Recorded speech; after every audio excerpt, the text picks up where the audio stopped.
Hey everyone, welcome back to Apologetics. Today we're going to be talking about the problem of evil. I have Kyle Alander from Christian Idealism, and we're going to be talking about his Theodicy. So Kyle, what's up, man? How you doing? Pretty good. Thanks for having me Good, on. good. So we're going to make an attempt to give a really big answer to the problem of evil today. So looking at your Theodicy, which is going to cover a lot of different grounds and questions of all kinds of evils, and suffering. So Kyle, anything you want to say about who you are and why we should listen to you with a topic like this?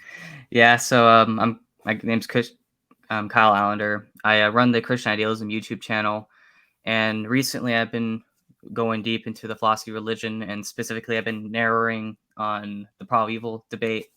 Now I know you had me on last time, and I mentioned how I don't think the problem of evil works at all, so I don't even think it works in an evidential sense, and I gave 4 main reasons. Consider this today as like a 5th reason, right? But I think more importantly, this 5th reason, if you want to call it that, is an actual explanation, I think, for why God allows evil, and more importantly, why God created our type of world, right? And with all the different, aspects of our world. One of the things I want to mention here is that today I'm going to be telling a story, and this is a story about God's love for the world, right? And so, because what I see a lot is a lot of arguments for theism they don't use God's love as an explanation for why certain things exist, but rather use God's power. And so what I'm going to do today is go over God's love, right? And so what I'm going to go over today is sort of like a story of God's love and how does God love his creation? And hopefully today I can give a sort of answer that question of why God loves his creation. And this will be, of course, a theodicy, right?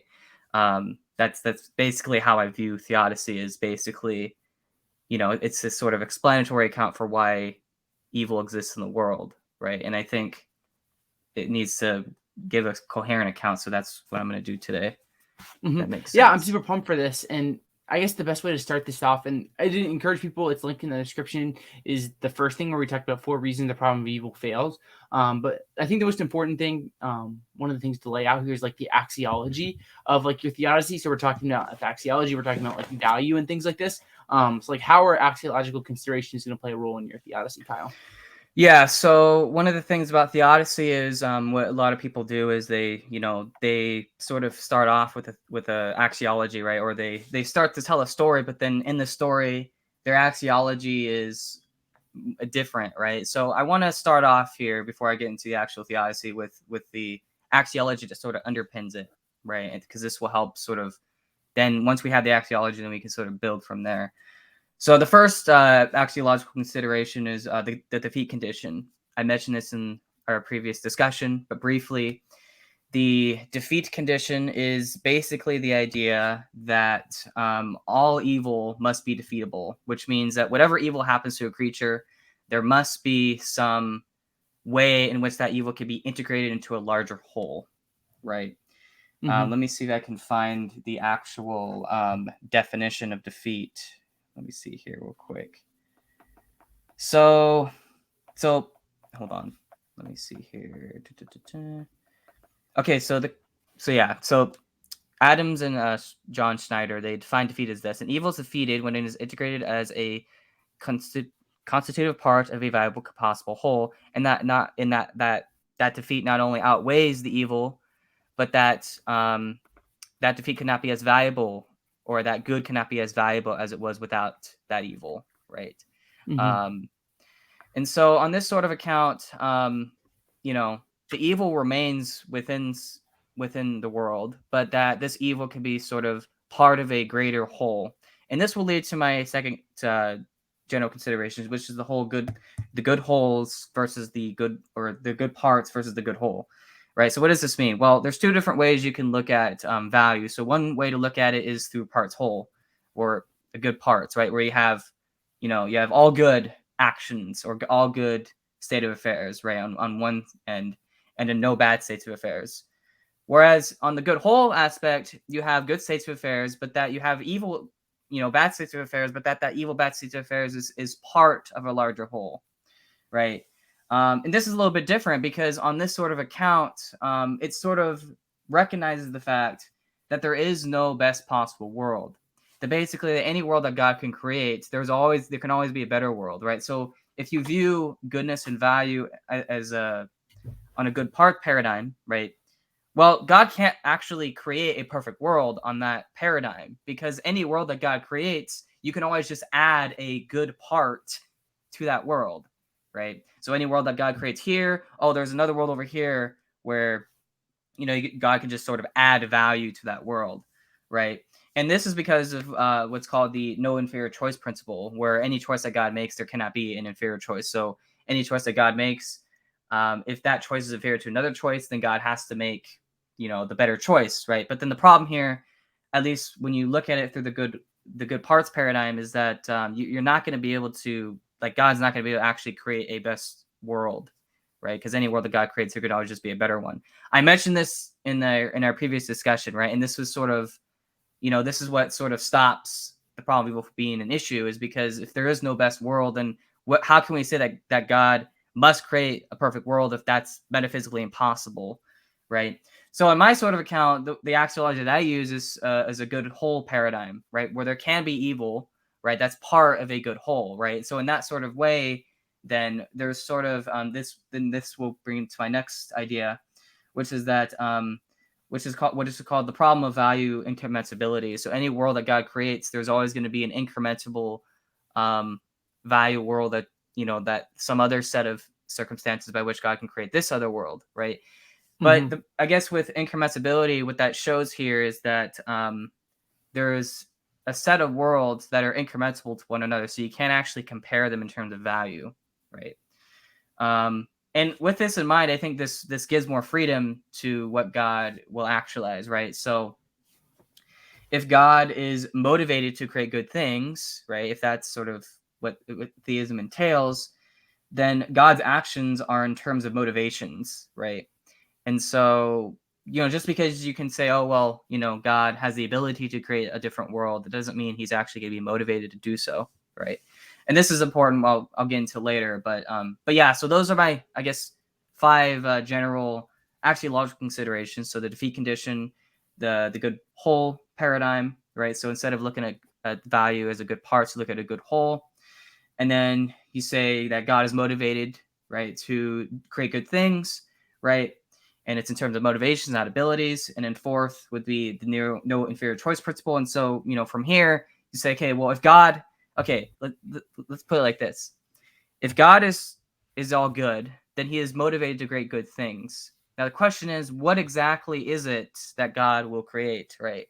And on this sort of account, because of the no inferior choice principle, and given that principle and the incommensurability principle, then the only worlds that God can actually create are going to be defeatable worlds. What does that mean? Well, if God cannot create a perfect world on a good parts paradigm, given the problem of incommensurability and given the no inferior choice principle, then the only worlds that God can create is going to be through a good whole paradigm, which means that God can create basically any world as long as there's good things in that world, and as long as that world as a whole is good, right? I hope that makes sense. I mean, is there any questions you have on that? Or Yeah, I mean, if I'm just following you right, then like the way you're looking at it is there's no best possible world, or like this is the best way. So then like God isn't necessarily gonna do a certain option. Like God has options when he's thinking about like what kind of world he wants to yeah, create. and so basically the options that God has is just God. All that God has to do is just create a good world, or Mhm. a world that's not the best necessarily, but rather is best in terms of a good whole, Mhm. right? And this is Because where there the is no defeat. best, but God's creating a world that like where it looks like in some sense this might be the best world in some respect, or this is like a really good world. Right. This is a best world in terms of a certain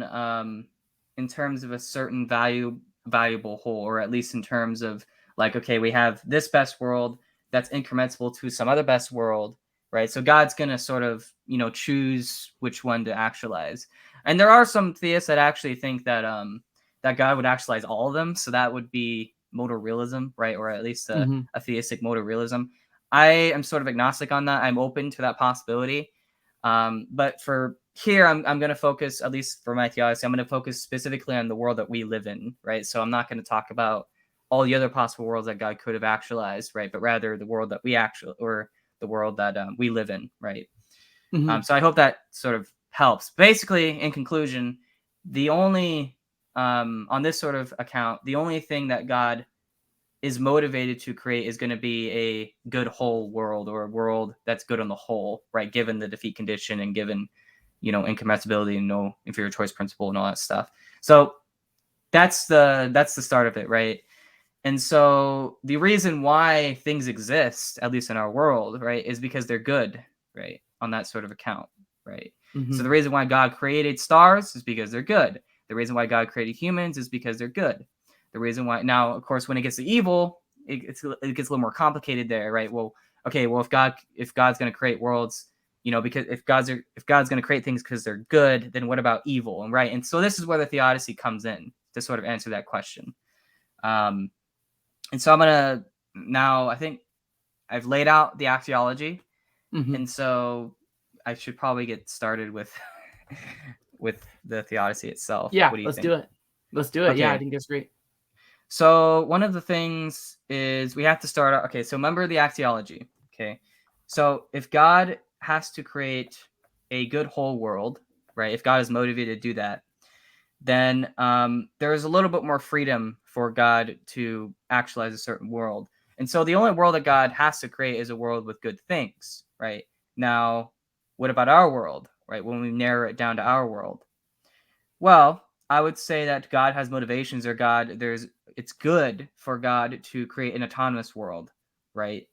And it's good for God to create a world of what I call cosmic soul building, right? This is cosmic soul building is a sort of new idea in the philosophy of religion, but basically it's the idea that there are moral goods that God is motivated to create, but there's also sort of aesthetic goods that God is motivated to create. And so one of those aesthetic goods is going to be a sort of cosmic soul building idea, right? This is argued by Joshua Rasmussen and then some other author, I forgot his name, but basically the idea is that given incommensurability, then God actualized the universe to evolve through time, and this is an incommensurable good. So the very fact that you can have a universe that sort of evolves and through this cosmic soul building can evolve over time, I would say that is a good, right? And so then in that case, then God is motivated to create the world.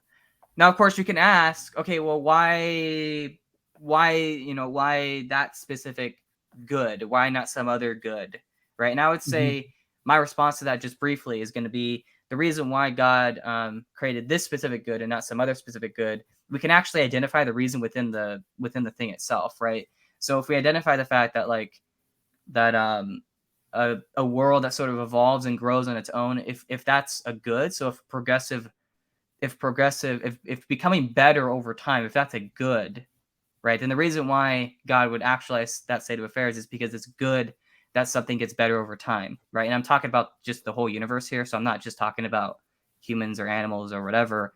I'm actually talking on a cosmic level. So when we apply this concept on the cosmic level, and if just think about it. So if God cannot create a perfect world, right, given the problems that I mentioned earlier, given the axiology, then the next best action for God to do is going to create a world where it actually progressively gets better over time, right? Where the value of that world just increases as time moves along, right? And this is where at least I call it the evolving worlds theodicy comes into play here, where if an evolving, or if a world that can grow in value over time is the best option for God to do, then he will do it, right? He will create that sort of world, right?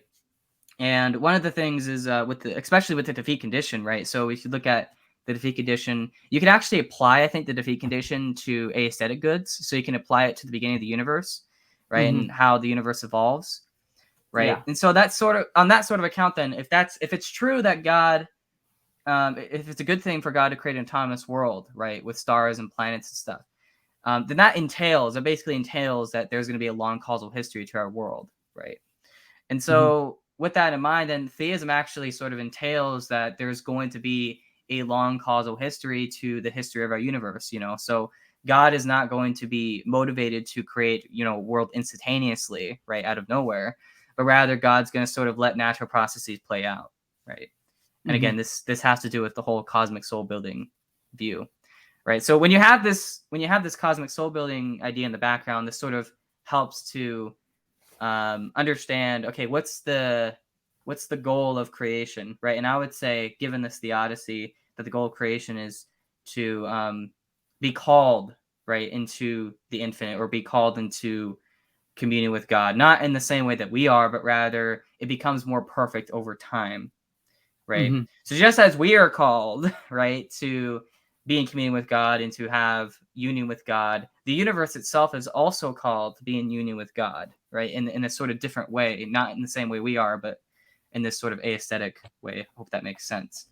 Hmm. Yeah, so we have this idea that like there's like this universe is in some sense going to be like aesthetically like united with God. Like the universe is like evolving towards something that's like good and perfect. And it Yeah. kind of like fits with like the idea of like a perfect nature of God, and they kind of like fit together. Yeah, and so this leads to as I tell this story, you have this good universe, and so because the universe gets better over time, given this, then that good universe will then produce good things, right? And so this is where things such as humans and animals comes into play, right? Um, Mm-hmm. and given the defeat condition, right, then as long as the evils that creatures experience are defeatable, right, God is authorized to allow them, right? And so, again, this has to do with, if you look at it through a good whole paradigm, right, then it doesn't really matter how many instances of evil occur, but rather, Yeah. as long as those instances of evil are redeemable or defeatable, right? I mean, redeemable is another way you can put it, but it's the same sort of concept, right? Where any sort of evil that takes place in any world, in that sort of in our world, as long as it's defeatable, then God is sort of authorized to allow it, given the defeat condition and given this good whole paradigm, right? Hmm. And so what that does is it sort of in my sort of theodicy, then all evil would be defeatable, right? What does that mean? Well, it means that there's really no like quantitative limit to the amount of evil that exists, but rather, as long as that evil can be defeated, right, then Hmm. God can actualize it, God can authorize it, right? Um, Yeah. and this is, I think, relevant to this. I think this what this does is it sort of you look at natural evils, you look at moral evils, right, or evolutionary evils, and you point to all of them, and what you see is that you just okay, like, let's say there's a parasite that causes the death of an animal. Okay, well, and that's sort of that's a teleological evil, right? Well, so here's the question, right? Is that evil defeatable? If it is, then the theodicy answers that question. So the theodicy accounts for that evil. The reason why that evil is allowed, or what explains that evil, is because it's defeatable, right? Hmm. And with the cosmic soul building idea, that sort of answers the question: why does God allow evil, right? Um, and so, on that sort of account, then all evil is defeatable, right? So now it gets a little more interesting with natural evil, right? So Yeah. I actually think that natural evil is just entailed from the cosmic soul building idea. So if the world is continually getting better over time, okay, well, that's a good thing, right? But then I think more importantly, when it comes to natural evil, I think that natural evils are just going to be a consequence of the cosmic soul building. And that Okay. I would argue that natural evils sort of allow, and this is what Swinburne argues, but basically natural evils allows for a wider range of moral options that would otherwise not be possible, right? So this allows for virtue growing, right? So with that in mind, I think this is important. I think now we should get into free will considerations in regards to this, because I think it'll be helpful for Hmm. the theodicy itself. So there are three free will considerations I want to take into account here. And what I mean by free will is just this idea of moral responsibility, or at least ultimate responsibility, that when we make certain decisions, that we are ultimately responsible for our decisions, right? So the first one is theistic determination, which is, I guess, briefly the idea that I don't have my notes with me on this, but the idea of theistic determination is that any world, in order for there to be significantly moral, actions for humans to play out, then their development cannot be from directly God Himself, but rather there must be some prior um, autonomous processes that sort of influenced their character, right? Hmm. So the theistic determination idea is that God did not determine everything directly, right? Otherwise, God would be then in control of all of our desires and stuff. But rather, it's the world itself that gave us those desires, right? So with that in mind, it gives us to the second consideration, which is self-determination, where a free will, whenever a creature makes a free will decision, it has to be self-determined, right? And that the choice comes from the agent itself. And then finally, the third consideration is human flourishing or soul building. With our self-determination and theistic determination, we can sort of work with those to build our characters, right? To build virtues, right? And I would argue, of course, that virtues are a good thing, right? And so then God would be, motivated to if God is to create a world with virtues, then it's just logically entailed that you're going to have certain evils that take place, right? Mm-hmm. And then, of course, with the defeat condition, that sort of helps to eliminate that. Okay, well, in that sense, then evil, has to be not necessary, but rather evil has to be sort of present in the world, at least initially, in order for creatures to defeat their evils, right? To overcome their Okay. struggles. And that helps to build virtue, right? And I would argue, of course, that this is a good thing, right? So as long as it's a good thing for that to occur, then God is authorized to allow it, right? And that there is no better world that you can really, because again, it's an incrementable value. So, virtues and stuff, those are incrementable good. You can't really compare them. You can't really say, oh, there's this other world where there's no virtues and it's better. I mean, that doesn't really work, right? Because of the problem of incrementability. And so that sort of accounts for why there's going to be evil and suffering in the world, right? Now it gets a Yeah. little more interesting with the afterlife. I actually think that My Theodicy entails a resurrection, right? So not just any afterlife, but I actually think it entails the resurrection of the dead. Now, why is that the case? Well, I would argue that death, like physical human death, or not just human death, but also animal death, is a bad thing, right? So that's an evil. So the question is, how is God going to defeat, right? If God is constrained by the defeat condition, how is God going to defeat that evil? And I would Mm-hmm. argue a resurrection, Okay. like an Yeah. actual physical resurrection. So I'm not, this has implications for religion, I think, but also he points out the fact that that if God creates our world, right, and if there's evils in that world, then if God has to defeat those evils in some fashion, I would argue that there has to be a physical resurrection. So it's not just that we die and we go to some like immaterial realm and live there forever or whatever. No, I would argue that death has to be defeated in some fashion. And so if death has to be defeated, and if death is a bad thing, then it has to be defeated, then that entails a resurrection or a Mm-hmm. general resurrection, right? Where Yeah. all of life gets resurrected in some fashion, right? Okay. Um, and so with this in mind, this also applies, I think, to the universe, where, I mean, actually, obviously with the universe, it's a little more complicated because I probably wouldn't say that the universe resurrects itself. Rather, there is this sort of idea of a new creation, right? Where, creation sort of defeats its own aesthetic trials, right? Its own aesthetic evils, I would say, and becomes more perfect over time, right? So even after the general resurrection, it's still sort of defeating those evils as time goes along, but you get the general idea. And so to summarize My Theodicy, again, consider the axiological considerations I mentioned earlier.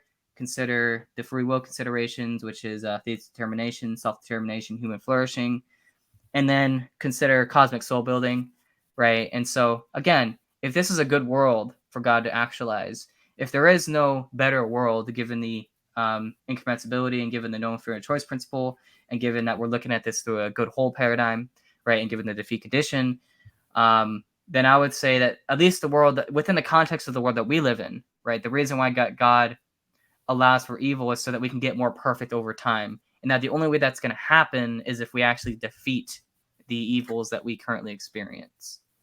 Right. Mm-hmm. And so that's my general theodicy that I have. And then I also, one final thing I want to mention, I forgot to mention this earlier, but my theodicy is sort of it's a research project. So what does this mean? Well, I reject skeptical theism. So skeptical theism is the idea we can't have any idea about why God allows for evils. And then there's also dogmatic theism, which says that we can know every single reason for why God allows for evils. So I reject both. I don't say that we can't know, but I also don't so we can know every single, reason. Mm-hmm.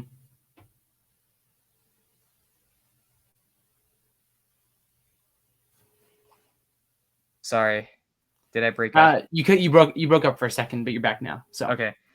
So I think so my point here is that I think we have some general ideas about why God allows for evil in the world, right? And so this sort of is what I call it what's it called? An ideally flexible theism.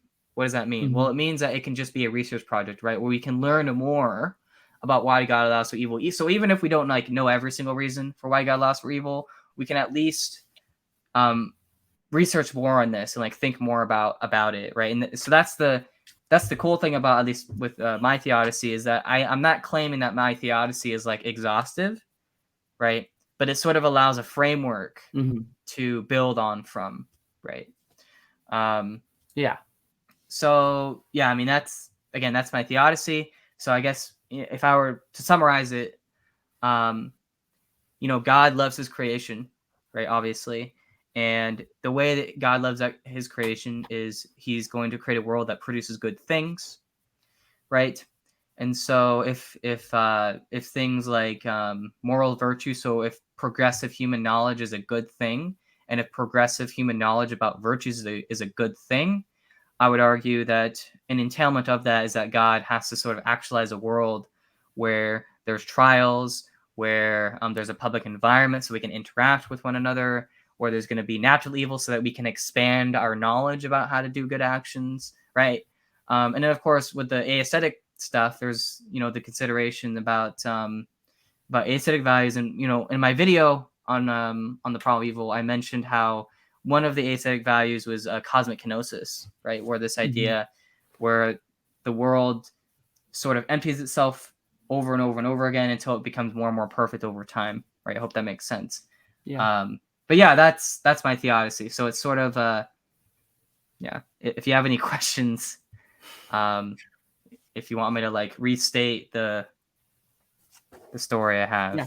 Here, let me just re-summarize the story, and we can take it from there. Is kind of what I'm thinking. So, first, we have this idea that God's gonna want to create, kind of a self-governing world, that can kind of become progressively better. So you're thinking God's gonna want to, because it's a good thing to do, to have a world where it starts off maybe okay or starts pretty rough, but it's gonna progress and grow over time into something really good. Right. And as a result of that, it's gonna lead to good things such as humans and animals. Surely we want to say my existence is good, cows is good, and my dogs downstairs, they're good. So a good universe is going to lead to things like you and me that can have great emotions like love, but with those things also have the ability to suffer. Right. Then the next part of your theodicy, we have the defeat condition, which means that no matter what suffering anyone or anything goes through, that suffering can be incorporated into the good story of the world and be defeated eventually. It's even maybe the most minute suffering, if it's real evil, that's going to be defeated along with really horrific things. If we look over the course of history and things like that, these things are going to be defeated under your theodicy. Not oh maybe, but they're actually they will defeated. be. Yeah. Mm-hmm. So with that condition, then you're going to say, well, there's going to have to be a resurrection, because I think a lot of times with theodicy, it's hey, what could this free will or soul building do for someone that maybe faces a horrific moment of suffering and just dies? That's it. But given your kind of theodicy, that's not the end of the story. There's going to be resurrection where their suffering can be defeated. And that's going to make a world where we have these trials and there's going to be redemption for the suffering. Do you think I did a good job? Oh yeah. That is, there's different ways you can cash it out, but I think the way that you did it was pretty good. And the whole resurrection part, that's independently of Christian theism. So I actually think that even if Christianity is false in the strict sense, right? I actually think that at least a Christian version of the afterlife is true, right? Yeah. So even if Jesus is not the Son of God or whatever, I actually think that we have pretty good confidence that a Christian afterlife is just entailed from from well, not just from My Theodicy, but also is just literally entailed from theism itself. Which again, I mean, I guess you could make a sort of argument because there are other religions that like they don't have a physical resurrection at the end of time, and so you can sort of narrow down, okay, which religion is most likely has it correct. But I think even if Christianity is not true in the strong sense, I think that it's at least true in when it comes to the afterlife, right? So what's the end goal? Like, what's the purpose of why we're here, basically? Hope Yeah. that makes sense. But Yeah. So with your view then, Kyle, one question then is, does your like theodicy require universalism? Because I know like that's a view you're sympathetic towards, but I know there's lots of Christians and people here I'd love for that to be true, but I really struggle to see how that's going to be true. Yeah. Like for people like maybe like me, like can we hold to something like your theodicy and not be universalist? What do you think? Yeah. So you don't have to be universalist in the sense that everyone will be in heaven. But I think there is a universalism in one sense where all evil is defeated, or at least that everyone is resurrected, right? So even the damned, even the people that rejected God, they're still going to be resurrected. So in that sense, then they still defeat their evils, right? But even if, I mean, of course, in their circumstances, right? I mean, with the nature of hell, it gets a little more complicated there. I definitely lean towards a view where they're given resurrected bodies, right, and stuff, so they're able to like defeat at least the evils that they experienced in their life. But then when it comes to like them being in communion with God, that's where it gets a little more complicated, because if they reject God, then God's, he's not going to force them to be with him in heaven, right? And so in that sense, then they're going to have their own sort of territory, I would say, in the afterlife, which of course in the scriptures they call it the fire, I think the lake of fire or whatever. Of course, there's a lot of metaphor. I don't view it as a literal lake of fire, obviously, but I think there will be a sort of a society that's outside of God's kingdom. I think C.S. Lewis does a good job of picturing what hell might look like, where everyone's sort of isolated from each other. Now, I'm undecided on whether or not those people can be redeemed or not. I would say that if they don't want to be redeemed, then they're not going to be, right? But I think at least at the last judgment, so when we get resurrected and all that stuff, I think there might be a possibility where they will have a sort of another chance. I don't know.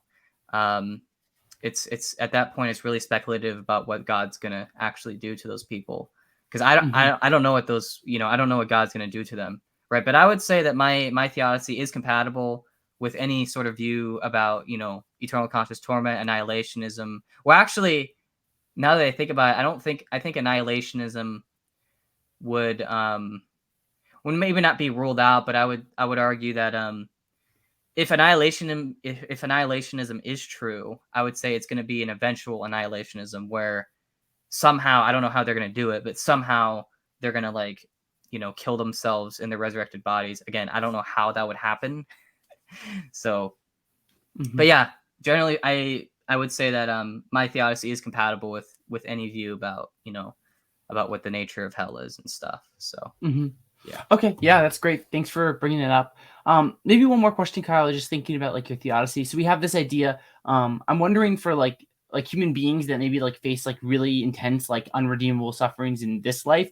Maybe it's something that happens right before they die or over the course of time, like maybe like an intense, horrific suffering where it seems like for them on this side of eternity, like there's no full redemption, no full defeat of suffering. Like, what does that look like on the other side? Like, is it something like they come to recognize and appreciate their suffering? Like, how exactly is this going to be hashed out and saying that all evils are going to be defeated on the other side, if not on this side? Yeah, so the idea is that there's two ways you can look at it. So within, at least within Catholic theology, there's this debate. There's this debate between the survivalists and the corruptionists, right? So survivalism, there's a view that you will sort of like when you die, you will sort of experience what's called the intermediate state, which is the state between when you die and the general resurrection. right? So there's a view, it's called survivalism. I know some Thomists hold to it. There is substance dualists that hold to it, at least on the Catholic tradition. On that sort of account, then when you die, you're sort of like in this purgatorial state, or at least, you know, if you do go to purgatory, you can sort of recognize the suffering that you went through, and then you can make a sort of decision on whether you want to be with God, right, or you don't, right? So you can make a decision between if you want to go to heaven or hell, right? You know, you recognize this. So at least when you die, I would say that you can recognize the suffering. So that's one way. Or there's the corruptionist view, which is where when you die, the next experience you're going to have is as a general resurrection, right? Which is that's kind of weird. So like I'm sort of agnostic about this debate, personally speaking, but on the corruptionist view, when you get resurrected, you immediately recognize the suffering that you went through, at least on Earth, and then you sort of defeat that evil, right? And Yeah. within that moment. So no matter which view you hold to, I think the evil will be redeemable, or at least defeatable, and it will be defeated in some fashion, either through a sort of you know, either in the intermediate state where you know you realize you're suffering, and then you sort of make a decision on where you want to go from there, or you know the corruptionist idea, which is where like at the moment of your physical resurrection, you just automatically, like, you have this intuitive sense that you've defeated that evil. So Okay, so maybe one more question then, Kyle, with your theodicy. So you want to extend this defeat condition not just to like human beings, but also to animals. So I'm wondering, like, exactly like what does this look like? Because people like Trigowdy have said like animals are going to develop cognitive faculties in like the eschaton, or the afterlife that may be like similar to ours. John Schneider wouldn't go as far as that, and just, you know, you have everything in between. So like, what do you think? What does this look like for animals to say like their sufferings are going to be defeated? Does this involve like them being resurrected? And if it does, like, what does that mean? Like, are they going to be thinking like us, or what's it going to be like in your view? So I actually do lean more towards Trent Dowdery's view on this. I do think that they will be defeatable. So again, there's a debate if animal souls are going to be like experience intermediate state, and I would say I would respond in the same sort of way, where either they defeat their evils in the intermediate state, or when they get physically resurrected, they just have this intuitive sense of defeating that evil, right? Because again, this is, at least from a Catholic understanding, if the soul, you know, when you get resurrected, your soul gets reunited with your body, right? And so if the corruptionist view is correct on that sort of account, then at the moment that you get physically resurrected, you will just immediately have this intuitive sense of defeating that evil, right? It's sort of like an awakening, right? Where you're just like automatically like, okay, I understand, you know, the suffering that I went through is defeated, and I can, you know, move on from here, from in that sort of way. And so I would respond in the same way, like, yeah, I think animals do in some fashion defeat their evils, either in the intermediate state or in the physical resurrection. So, and then I would sort of lean towards Dowdery's idea that that animals will sort of get better over time. So just as humans will become more holy, become more good over time, right? It's that whole theosis idea. I actually do extend theosis to animals. Yeah. And then more importantly, I would probably go a step farther than Trent. And I actually think that defeat will actually apply to the universe, right? Not in a moral sense, but rather in an aesthetic sense, which means Yeah. that the universe actually gets better over time, right? In some fashion, like either it looks more beautiful, right? Or like, I don't know, like things sort of become, it gets to a point where like the laws of physics are sort of structured in a way where the universe never dies, it just continually expands and evolves and stuff like that. So yeah. Okay, yeah, that's great. Anything else, Kyle, you want to say with regards to like your theodicy or anything else before we start to wrap up here? I guess one thing is that My Theodicy is a work in progress. So this is, of course, I did a whole video on this. So if you want more details on the actual Theodicy, see my video. But I mean, it's a research project, right? So I don't actually know, like, you know, like it's not meant as exhaustive right? So it's not meant to like answer every single possible like evil that exists, but rather it's a research project, right? And I think that it gives us good resources to sort of answer the question of why God allows for evil, right? So again, Mhm. consider. I think the most important thing is consider the actually logical considerations here, and then see, given those actually logical conditions, what is that going to entail about our world? And I would argue that it's going to basically entail a physical resurrection at the end of time, and it's going to entail that any evils that we go through is going to be defeated. So, Okay. so yeah. Awesome, dude. Well, thank you so much for coming on today. I've learned a lot and I have a lot to think about, and I'll write a little bit about this when we're all done. Anything else you want to say with regards to like how people can like follow you or connect with you or anything like that as we wrap up? Yeah, so just subscribe to Christian Idealism. If you go to my about page, you'll find my email. So if you want to email me through there, go ahead. My email is massapologist@gmail.com. So just if you guys have any questions on that, just let me know. Well, awesome, Kyle. Thank you so much for coming on. Your channel will be added in the YouTube the YouTube title, Christian Idealism. Really, encourage everyone to check out Kyle's channel. A lot of great content there, and love what you're doing. So, highly recommend.